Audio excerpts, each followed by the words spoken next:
Фотографии од малолетни девојчиња од земјава со интимна содржина, видеа на рапна порнографија се споделуваа до вчера во затворената група Јавна соба, креирана на апликацијата Телеграм, која дотогаш броеше над 7400 членови.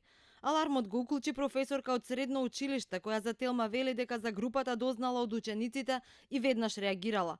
Телма вчера влезе во групата и она што се споделуваше ноќеска во неа и коментарите на интимните фотографии и видеата се најмалку кажани вулгарни, а дел според коментарите се врзуваат со средношколки и основки од земјава, но во групата има и возрастни. Сите членови се со псевдоними, дури и имиња на ликови од филмови како и неактуелни политичари. Еден од администраторите на групата во која се влегува само преку пријател е така наречен Медо. МВР уште вчера го вклучи алармот, се бара администраторот и кој се членувал во групата, но и колку време постоел. Стапено е во контакт со мрежата Телеграм. Собрани се податоци околу функционирањето на оваа група, значи се работи околу документирање и рачистување на овој случај. Известено е јавното обвинителство. Надлежните алармираат и до наставниците и до родителите на поголемо внимание што прават нивните деца. За сега нема ниту една пријава од родител. Ова е апел до сите нас, апел е и до родителите, апел и до образовните институции да имаме надзор над своите деца и да реагираме благовремено. Апелирам до сите родители кои што имаат информација дека нивните деца биле изложени дел од оваа група да се обратат до Центарот за социјална работа. Имаме стручни тимови кои што ќе се стават целосно на располагање.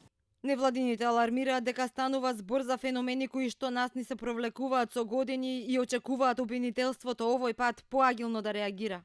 Ако станува збор за малолетник, треба да се утврди од кои мотиви тоа било правено. Дали позади тој малолетник може би стои повозрасно лице кое што го навело или го му укажало што да прави. Постои опасноста секако и од мрежа на педофили и така натаму. Во секој случај овдека се жртви девојчињата.